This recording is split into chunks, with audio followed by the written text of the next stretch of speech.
Good morning, everyone. It is October 31st. Happy Halloween. Going to talk about Ukraine. Before I get to the battlefield and the map, I want to discuss the Kremlin's response to those anti Semitic demonstrations that took place in Dagestan, Russia. And they really weren't demonstrations, it was more like a lynch mob, and it looked more like the pogrom instead of more just like demonstrating against Israel.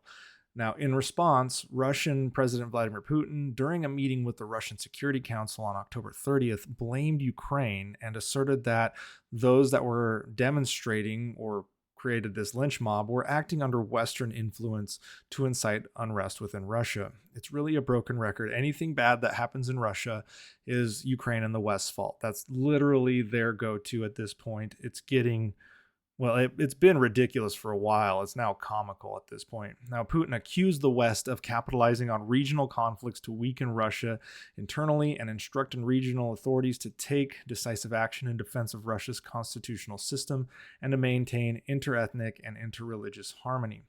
Now, the unrest in Dagestan underlines the escalating radicalization and division within Russian society, further intensified by nationalist ideas stemming from the conflict in Ukraine.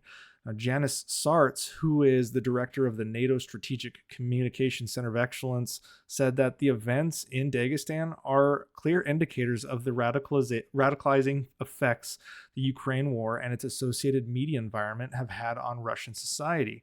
He pointed out that the Russian media's role in promoting animosity against Ukrainians, the West, and Israel have fueled anti-Jewish as well as anti-Western sentiments. What is further interesting is there's these competing nationalistic values, and some of these are bleeding over into Chechnya. And I made a video about this before when nationalistic Russians in places like Kremlin, the Moscow and St. Petersburg are demonstrating now against Muslims of the region of Chechnya. And Ramzan Kadyrov had to address this, but that was a video I made earlier. Now, interestingly, many Russian soldiers who fought in Ukraine are from Dagestan. A Russian military blogger suggested that the Kremlin's attempt to attribute the riots to external influences are tactics to deflect from their role in fostering extreme views, especially among Russian Muslim communities. Past analysis indicated that the nationalist ideologies endorsed by the Kremlin in the context of the war are now having significant internal repercussions for Russia, especially among its ethnic minorities. Mainly what they're saying is, especially among Jews and Muslims in that country, and the fact that Chechnya still is somewhat of a sore spot for many of the older Russians in Russia. Now, switching over to the map, we'll go ahead and start up in the northern region of the front here. We're talking about the Kupiansk to Svatova to Kreminna line. It's really this line that runs along this area here. Now, the Russian forces have been targeting this area and have achieved some confirmed advances. They have moved closer to Torsk, as you can see this area here, and I'll zoom in a little bit more for you guys to see, clear this out. But they've moved inward here towards Torsk in an effort to try to cut off some of these routes in this region here. So this little outcropping that has taken place is where Russia has made some advances. Additionally, Russia tried to advance up north, heading towards the Kupiansk axis this way, but that was unsuccessful. They were thwarted in their efforts to move anything there.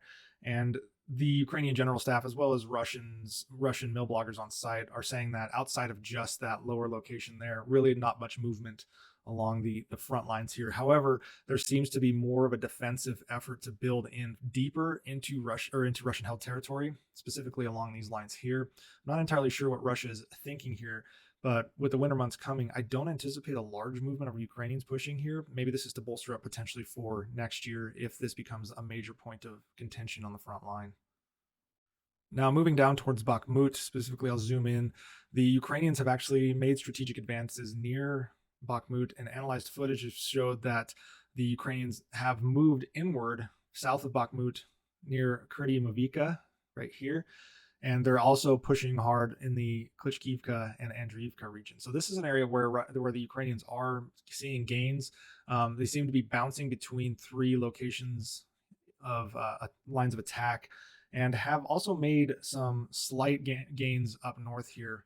But again, attempting to take this road is going to be a significant hurdle for Ukraine, but they are chipping away at the territory as well as the Russian forces in the region. Now, moving further south, we'll go look at Avdiivka down here. This is a big fight currently for Russia, where they're seeing some territorial gains, but are also seeing some huge losses, frankly, of personnel. Ukrainian forces didn't really launch any counterattacks in the last 24 to 48 hours. However, they did shoot down another Russian Su-25 aircraft, which is the sixth one they've shot down since October 10th. Russian forces did make advances up north of Avdiivka and absolutely control all of Krasnohorivka currently. This is a point where the Ukrainian defenses have shifted. They have reinforced the region, though Russia continues to make some advances. I don't anticipate those advances to move much further because significant Ukrainian reinforcements have arrived in order to defend the town of Avdiivka here. Now, moving over to Robotyne, which is where Ukraine has seen gains as well. Ukrainian forces have advanced west of Robotyne in this direction across the entirety of the front here as they move towards Verbova. There have been geolocated footage of Ukrainian units moving into Verbova, if at least temporarily, as much of this fight has shifted to the western front on this side over here.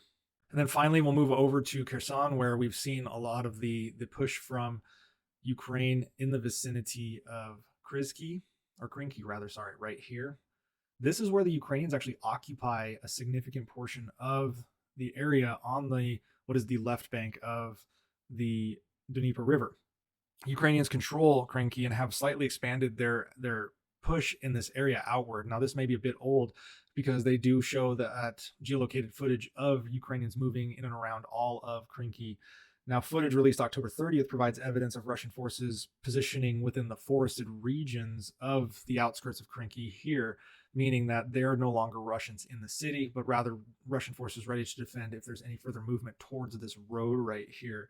Multiple Russian soldiers have voiced concerns about their inadequacies in counter battery fire in this region. Again, I told you guys that the reason this became a target of opportunity for Ukraine is many of the Russian artillery pieces and Russian pieces of significant battlefield equipment were repositioned to other battlefields that Russia deemed more significant. Ukraine took advantage and now occupies territory on this river to try and create a larger bridgehead in order to infiltrate further into Russian-held territory and possibly turn this into an area of significant concern for Russia because of its proximity to Crimea as we zoom out here.